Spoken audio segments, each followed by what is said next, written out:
నమస్తే. నేను మీ కుప్ప పద్మిని. ఇన్నాళ్ళు మీ సపోర్ట్‌ని నాకందిస్తూ, మీ ప్రేమని నాకందిస్తున్న ప్రతి ఒక్కరికి కృతజ్ఞతలు. ఇప్పుడు చూడబోతున్న ఈ వీడియో కూడా ఖచ్చితంగా మీకు ఉపయోగపడుతుంది. లైక్, షేర్ అండ్ సబ్స్క్రైబ్ చేసి మీ ఇష్టాన్ని, అలాగే మీ సపోర్ట్‌ని నాకందించండి. అలాగే ఈ వీడియో పట్ల మీ అభిప్రాయాన్ని కామెంట్ సెక్షన్‌లో కామెంట్ చేసి నాకు తెలియజేయండి. నమస్తే. నమస్తే. Welcome to our channel. నేను పద్మిని. ప్రస్తుతంతో పాటు ప్రముఖ ఆధ్యాత్మికవేత్త, ప్రముఖ న్యూమరాలజిస్ట్, లక్ష్మీ నరసింహస్వామి ఉపాసకురాలు శ్రీమతి స్రవంతి గారు మనతో పాటు ఉన్నారు. మాట్లాడతాం. నమస్తే అక్క. నమస్తే పద్మిని. అక్క ఒకరు కమెంట్ చేశారక్క. అమ్మ పిల్లలకి మాటలు త్వరగా రావటానికి స్విచ్ వర్డ్ చెప్పండి ప్లీజ్ అంటూ. దానికి మళ్ళీ రిప్లై కూడా వచ్చింది. యెస్ ప్లీజ్ అని ఇంకొకరు కూడా, అంటే ఇద్దరు ముగ్గురు అడుగుతున్నట్టుగా అనిపించింది. సరే ఒక్కసారి దీని గురించి మనం ఒకసారి మాట్లాడినట్టున్నాం దీని గురించి. పాత వీడియోస్ లో ఉండుంటుంది. ఒక్కసారి కొత్త సబ్స్క్రైబర్స్ తప్పకుండా చెప్తాను పద్మిని. పిల్లల మాటలు రాకపోతే చాలా టెన్షన్ ఉంటుంది. ఈ పక్క వాళ్ళు ఏం చేస్తారంటే స్పీచ్ థెరపీ ఇప్పించండి అని అనేసరికి థెరపీనా, ఏమిటి ఇప్పుడు థెరపీ ఇప్పించేయాల్సిందేనా అని భయం వేస్తుంది అనమాట.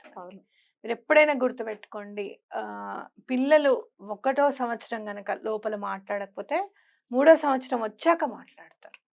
అస్సలు మాట్లాడారా అంటే అత్త అమ్మ అనేది అంటారు. ఇప్పుడు అమ్మ నాన్న మాత్రమే అంటున్నారు, మిగతా అనట్లేదంటే వాళ్ళకి మాటలు వచ్చినట్ట వచ్చినట్టే. వచ్చినట్టే. సెంటెన్స్ ఫార్మేషన్ అనేది కొంచెం 3rd ఇయర్ దగ్గర పడుతున్నప్పుడు వస్తుంది. సెంటెన్స్ ఫార్మేషన్ నాకు ఇది కావాలి అని చెప్పడానికి కావడానికి 3rd ఇయర్ రావాలి ఖచ్చితంగా పిల్లలకి. కొంతమందికి బాగా వచ్చేస్తే సంవత్సరం లోపల వస్తాయి, కానీ ఎక్కువగా మాత్రము 2వ సంవత్సరం నిండబోతున్నప్పుడు వస్తాయి. అస్సలు రాకపోవడం అంటే ఏంటి? అస్సలు రాకపోవడము అని అంటే వినపడకపోవడం కూడా ఉంటుంది. ఆబ్వియస్ గా వినపడలేదంటే వాళ్ళకి అది కాబట్టి అట్లా కూడా కాదు, వినబడుతోందండి మాట్లాడడం లేదు అని అంటే మిమ్మల్ని మీరు చెక్ చేసుకోవాల్సింది ఏంటి అని అంటే, మొబైల్ ఇస్తున్నారా చేతికి, ఎక్కువగా మొబైల్ వాడకం ఏమన్నా ఉందా, ఎందుకు అని అంటే చాలా రేడియేషన్ వల్ల చాలా ఇబ్బంది పడి కూడా మాటలు రాకుండా అవుతుంది అనమాట పిల్లలకి. ఇప్పుడు అదొకటి గమనించుకోవాలి. సరే అన్నీ కాదండి, ఇంకా 3వ సంవత్సరం వస్తున్నా కూడా మా పిల్లలకి సెంటెన్స్ ఫార్మేషన్ రావడం లేదు, 2 నుండి 3-4 నెలలు అయినా కూడా ఇంకా మాట్లాడట్లేదు, సౌగ్గిలు చేసి ఎక్స్ప్లెయిన్ చేస్తుంటారు అది కావాలి ఇది కావాలి అని చెప్పి. అలాంటప్పుడు మీరు ఏం చేస్తారు అని అంటే, శుక్రవారం నాడు చక్కగా పూజా సామాగ్రి షాప్స్ లోనో ఆయుర్వేదం షాప్స్ లోనో మీకు వస కొమ్ము దొరుకుతుంది. వస కొమ్ము, అలాగే అరగదీసే రాయి కూడా కావాలి మనకి. తప్పకుండా అరగదీసే రాయే ఉండాలి. ఏదైతే గంధాన్ని మనం అరగదీస్తామో వస కొమ్మును కూడా దాని మీదే అరగదీస్తాం అనమాట. అయితే కొంచెం వాటర్ వేసి వస కొమ్ముని అరగదీయాలి. అరగదీసే ముందు అమ్మవారి దగ్గర పెట్టండి కాసేపు. ఫస్ట్ రోజు వస కొమ్ము గురువారం నాడే తెచ్చుకోవడానికి ఉండదు, శుక్రవారం నాడే తెచ్చుకోవాలి వసకొమ్ము. పొద్దున్నే వెళ్ళి తెచ్చేసుకొని మీరు స్నానాధికాలు పూజ కంప్లీట్ చేసుకున్న తర్వాతే వసకొమ్ము తెచ్చుకోవాలి. అది అమ్మవారి స్వరూపం, సరస్వతీదేవి స్వరూపం అనమాట. అది తెచ్చుకున్న తర్వాత అమ్మవారి దగ్గర పెట్టేసేయండి. సరస్వతి అమ్మవారి దగ్గర పెట్టండి. ఫోటో ఉంటుంది మీ దగ్గర, లేదు అంటే లక్ష్మీ అమ్మవారి దగ్గరైనా పెట్టండి. పెట్టేసిన తర్వాత అది తీసుకొని మీరు అరగదీయాలి. కొంచెం వాటర్ పోసుకొని కొంచెం. ఎంతసేపు పెట్టమంటారు అమ్మవారి దగ్గర? ఒక 2 hours అన్నా ఉండాలి కనీసం. ఓకే, మార్నింగ్ 8 కల్లా వెళ్ళి తెచ్చుకోవడము, అక్కడ 9 కల్లా పెట్టేసడము, 10:30, 11కి తీసుకొని అరగదీయడం స్టార్ట్ చేయడం. 8కి ఓపెన్ అవ్వలేదు షాపులు, 9కి వాళ్ళకి ముందు రోజు వెళ్ళి మేము పొద్దున్నే వచ్చి తీసుకుంటామండి, ఎప్పుడు రమ్మంటారో అడగండి. ఓకే, అయితే లేదు అంటే ఒక శుక్రవారం నాడు తెచ్చేసుకొని నెక్స్ట్ శుక్రవారం నుంచి పూజ స్టార్ట్ చేయండి. వారం రోజులు ఉంటుందిగా అమ్మవారి దగ్గర, అవునా? అది తెచ్చుకొని రాసుకున్న తర్వాత కొంచెం ఈ వసన ఏం చేస్తారంటే ఇట్లా ఇట్లా దగ్గరికి తీసుకొని తప్పకుండా ఒక గిన్నెలోకి తీసుకోవాలి. డైరెక్ట్ గా ఏది కూడా ఆ రాయి మీద నుంచి తీసి వాడకూడదు అనమాట. గంధం కూడా అంతే.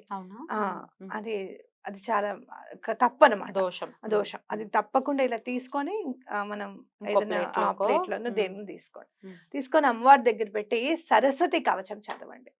చదివిన తర్వాత కొంచెం ఇట్లా పేస్ట్ తీసుకొని నాలిక మీద రాయండి పిల్లలకి. సరస్వతి కవచం చదవటం రాకపోతే వినడమే, ఇంకా ఎవరికి వచ్చో వాళ్ళు చదవండి, లేదు అంటే వినండి, తప్పేమి లేదు. మీరు కూడా చక్కగా చదవడానికి ప్రయత్నం చేయండి. ఆ సరస్వతి కవచం చదివేటప్పుడు చదవడానికి ప్రయత్నం చేయండి. అలా మీరు అది తీసుకున్న తర్వాత తీసుకొని అమ్మవారి దండం పెట్టుకొని, పెద్దవాళ్ళు ఎవరైతే మీ ఇంట్లో ఉంటారో లేకపోతే తల్లిదండ్రులైనా పర్వాలేదు, తప్పకుండా ఈ వేలుతో నాలిక మీద రాయాలన్నమాట. ఉంగరం వేలుతో మీకు కుదిరితే ఐమని రాయండి, లేదు అనుకుంటే గనక అమ్మవారిని తలుచుకొని ఓం అని రాయండి. ఓం అయితే అన్నిటికీ పనికొస్తుంది కదా! ఉమ్. రాసేసి మాటలు వచ్చేటట్టుగా చూడమ్మా అని అమ్మవారికి దండం పెట్టుకోండి. అలాగే నేనిచ్చే స్విచ్ వర్డ్‌ని కూడా చదవండి. తప్పకుండా. ఏంటక్క స్విచ్? Lift kind divine. ఈ లిఫ్ట్ కైండ్ డివైన్ అనేది మాటలు రావడానికి అవకాశం ఉంటుంది. ఎన్నిసార్లు చదవాలి, ఎప్పుడెప్పుడు చదవాలి?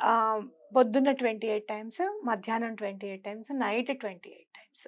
వాళ్ళకి అన్నం పెట్టేటప్పుడు కూడా లిఫ్ట్ కైండ్ డివైన్ అని అన్నం పెట్టచ్చు మీరు. ఫ్రూట్స్ పెట్టేటప్పుడు, పాలు పట్టేటప్పుడు, ఏవైనా కూడా మీరు ఆ స్విచ్ వర్డ్‌ని యూజ్ చేయొచ్చు అనమాట.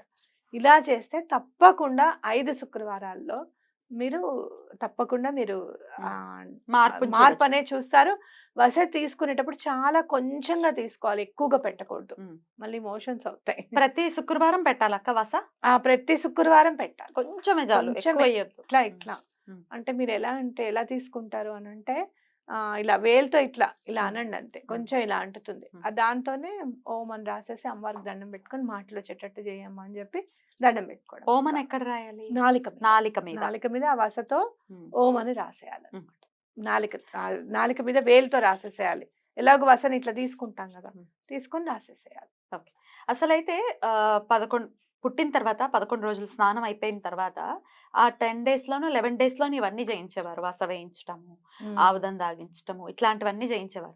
అది చేయలేని పక్షంలో ఎప్పుడైనా ఏ ఏజ్ లో అయినా వేయచ్చా? ఏజ్ లో అయినా చేయొచ్చు, తప్పేం లేదు. మాట రావాలి, అమ్మవారి కృప ఉండాలి మనకి అన్నప్పుడు తప్పకుండా ఇదేం తప్పు కాదు, అంతా ఆయుర్వేదం సంబంధించిందే కాబట్టి ఏం తప్పు లేదు ఇందులో.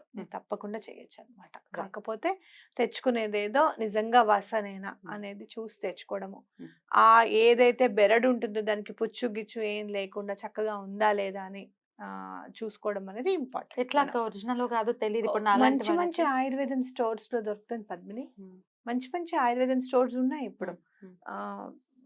పేర్లు మనం చెప్పడం ఎందుకులే కానీ పెద్ద పెద్ద స్టోర్స్, బాలు హెర్బల్స్ అని ఉంది, అట్లాగే ఇంకా ఆయుర్వేదం సంబంధించిన చాలా ఉన్నాయి. చాలా ఉన్నాయి, చూసుకొని తెచ్చుకోవడం. పెద్దవాళ్ళకి కూడా తెలుస్తుందేమో కదా, చూస్తే తెలుస్తుంది కొంతమందికి. ఇప్పుడు వాళ్ళకైతే నాకు తెలియదు కానీ మన అమ్మమ్మలకి తాతలకైతే తెలుస్తుంది. ఆ ఏజ్ వాళ్ళకైతే ఖచ్చితంగా తెలుస్తుంది. ఒక్కసారి ఇలా వాళ్ళు మరి కోరిక ఏదైతే మాటలు రావాలి, పిల్లలు చక్కగా మాట్లాడాలి వాళ్ళు అనే ఆ కోరిక నెరవేరిన తర్వాత మరి కృతజ్ఞతని, గ్రాటిట్యూడ్ ని ఎలా చూపించాలి చెప్పనా? చెప్పండి. అమ్మవారి గుడిలో గంటనిస్తామని చెప్పి దండం సూపర్. తప్పకుండా మాటలు వస్తాయి. ఇవి రావడం ఏంటి, గంటను సమర్పించడం ఏంటి అనేటట్టు ఉండాలన్నమాట. గంట కొంచెం 2000 అట్లా ఉంటుంది, బరువు ఉంటుంది కదా. డబ్బులు దాచుకోండి, మాటలు వచ్చిన వెంటనే వెళ్ళి అమ్మవారి గుడిలో గంటనిస్తామని చెప్పి దండం పెట్టుకోండి. సరస్వతి ఆలయంలోనేనా? ఎక్కడైనా పర్వాలేదు, గుడిలో గంట ఇస్తాము. మీ ఇష్టం, మీకు ఎవరైనా పర్వాలేదు. మనం ఇక్కడ అమ్మవారు సరస్వతి అంటే అడ్రస్ చేయాలి దీన్ని అని అనిపించింది. చాలా చక్కటి తరుణోపాయాన్ని చెప్పారు. ఖచ్చితంగా ఇలా మాటలు రావట్లేదు అంటే సరస్వతి కటాక్షం ఎక్కడో కింద లోపిస్తోందనే అర్థం చేసుకోవాల్సి ఉంటుంది. డెఫినెట్ గా సరస్వతి కటాక్షం చేత, శ్యామలమ్మ కటాక్షం చేత అందరి పిల్లలకి కూడా చక్కగా మాటలు రావాలి, చక్కగా వృద్ధిలోకి రావాలి, చక్కగా చదువుకోవాలి అని మనస్ఫూర్తిగా కోరుకుంటూ thank you so very much అక్క. నమస్తే.